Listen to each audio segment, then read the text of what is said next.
Who knew? It's like magic. You pick it up and it just changes colors.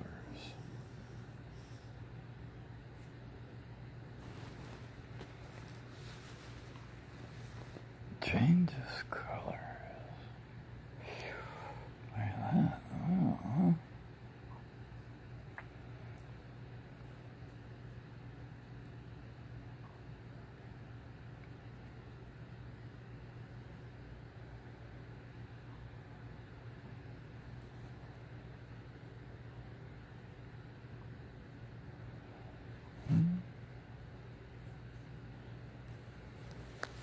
So we got sort of a downward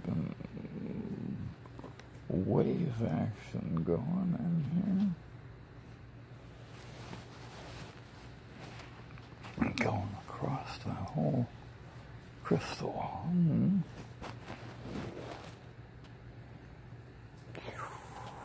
Sploosh. And there it is. Mining up little carbon atoms, one at a time. Perfect little rows and columns, because they're all the same size.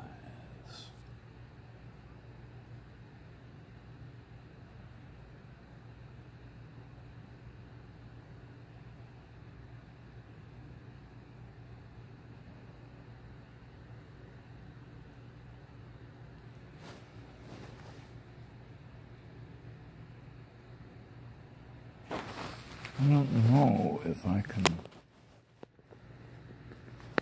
get a bead on these guys here.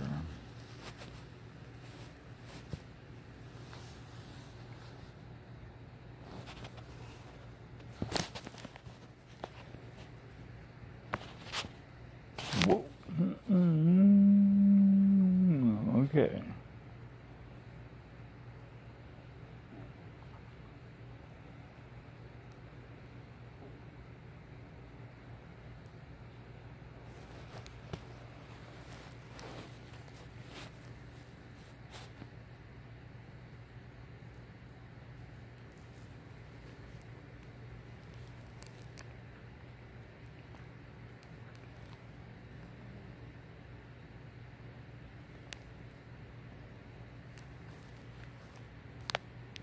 It's about one carbon atom thick, that silvery stuff there, and it's just a layer between carbon atoms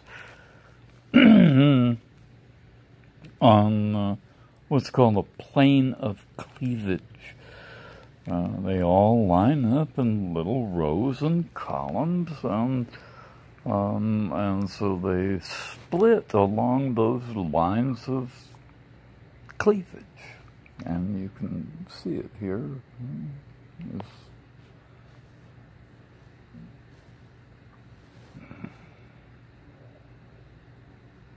And that's part of the crystal structure.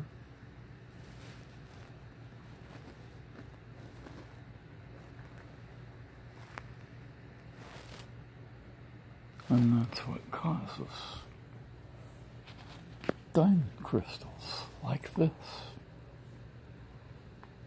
Nice little diamond crystals. The big ones are bigger than I can lift. They're not rare, they're not scarce. You guys have been calling them quartz for a long time. But they're not quartz, because see, quartz does not have planes of cleavage. Can't have planes of cleavage in quartz because it's not made up of little atoms that are all the same. It's made up of silicon and oxygen, two different types of atoms, and they make different shapes.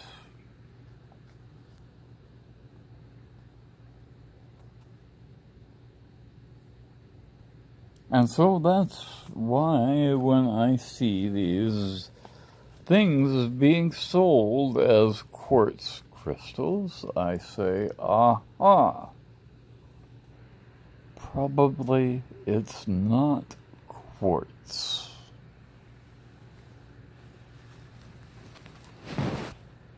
And in fact, when I test it, testing it, right, I don't think it's a diamond. I don't think it is. I know it is because I tested it. I have a hardness test kit that goes up to 9, right? As hard as a ruby. And the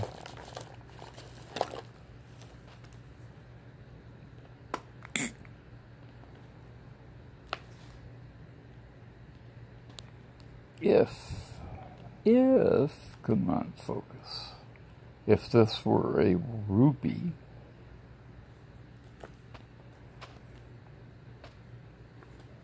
I could not scratch this.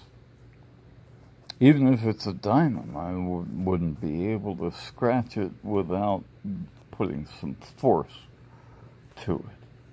Because they're the same hardness, right? They're the same hardness. And indeed, they are the same hardness.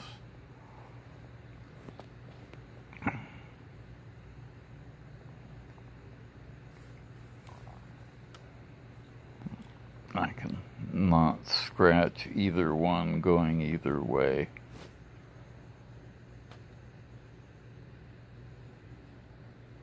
Yeah, there's some marks there, but I don't think there's scratches. See what I mean? No scratches. Because they're both diamonds, and they're both 10 on the Mohs scale of hardness, and so they kind of skate off of each other. I do, of course, use diamond to cut stones with, right? Including diamonds. Because they're moving really fast. And so they take the diamond off by sort of mean force, rather than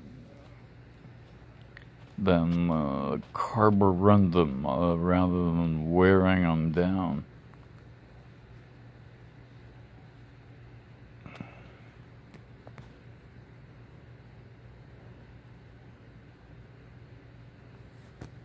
Boy, isn't that pretty, huh? Ah, wow, man.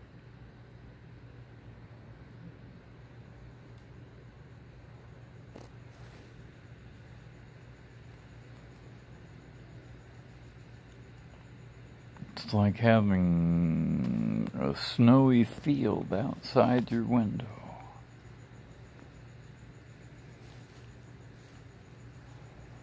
Or something. I don't know, it's something for sure.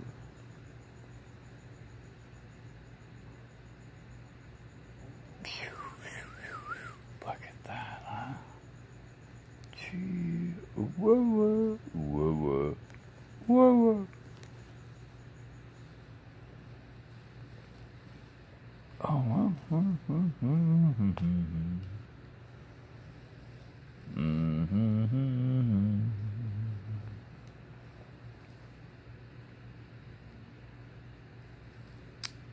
We've got some connection to the axes of the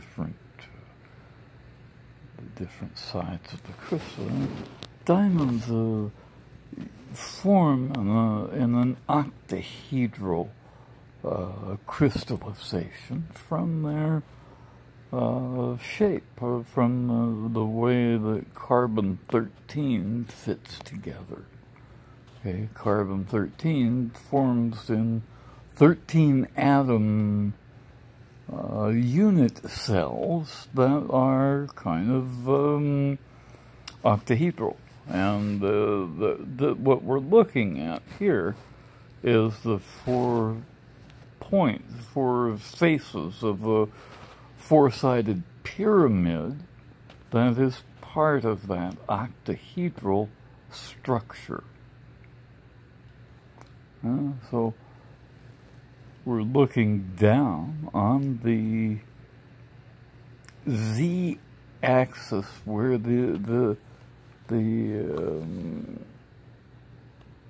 see, instead of the crystal coming together up here, they come together at these points here generally, and you can see it. Boom, boom, boom. These are going that way, and these are going that way. And when you look down that axis, you can see 4 different views of the inside of the crystal. And they move. They're independent of one another because the light actually splits as it travels up through the crystal structure of diamond. This is not true with quartz. Quartz is completely homogeneous and does not have planes of cleavage. It is glass-like and does not modify or bend the light passing through it other than the shape of the stone, okay? That is not true with a diamond. Diamonds are so dense that the light starts bending the moment it enters the stone, and it has a very, very high refractive index because of the very density of the atoms of carbon.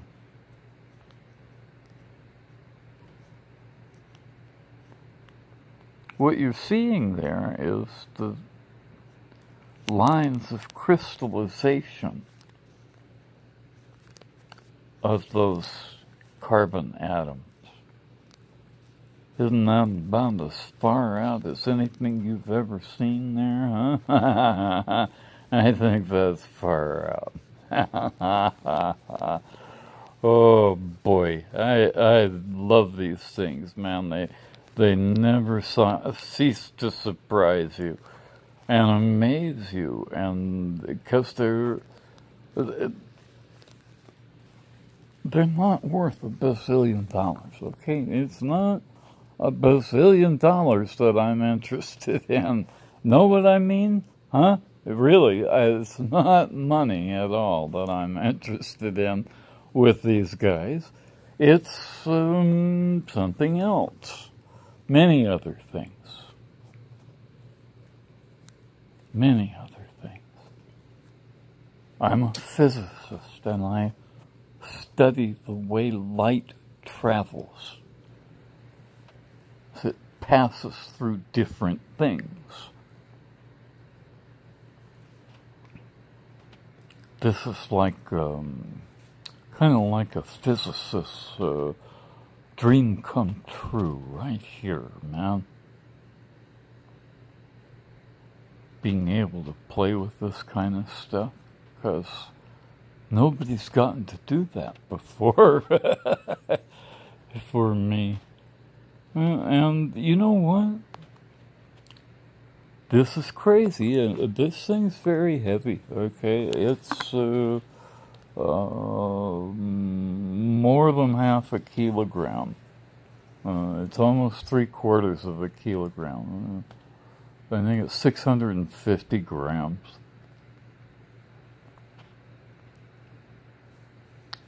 And it's big, heavy. You could clunk somebody on the head with it, and they would know it for sure, man. It's a big rock.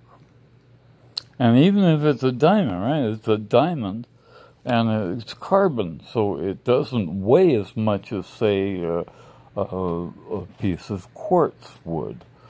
A piece of quartz would outweigh this by half again, 1.6 probably, because there's that much more stuff in it, and it's that much bigger atoms, right? Silicon atoms are bigger than carbon atoms by 8 protons and 8 electrons, and an unknown number of neutrons, but bigger by at least 8.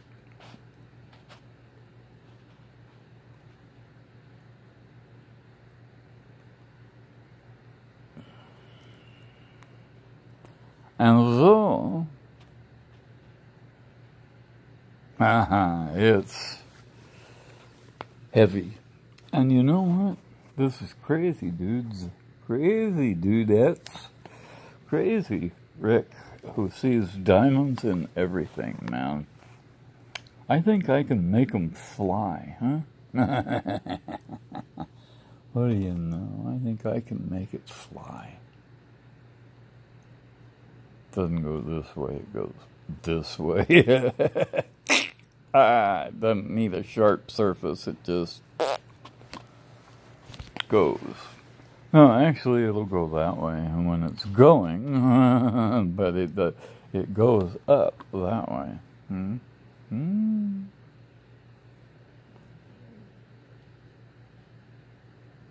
So, if I took this and sliced it into like pizza slices, all the way around, from the middle out. You can see where the middle is there. Pretty cool. So if I took that and split this up between moissanite or silicon carbide and diamond, and I spun it around really, really fast. I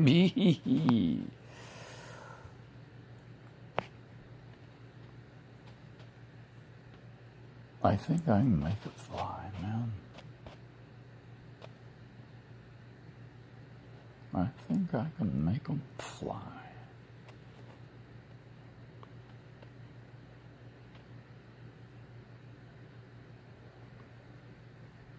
These are the fabled di-lithium crystals of Star Trek fans. Star Trek, where they lean into the corners in their spaceship. Fuck. And I love that show, man. I don't watch TV, but I've watched Star Trek a time or two. And the guy, the doctor, always says, "He's dead, Jim." Every show, man. Every damn show. And the guy with the red shirt is indeed dead on the away team, and you know, it goes like so. And he comes up and he looks and he holds his tricorder over the guy, and he looks up at the captain and he says, "He's dead, Jim."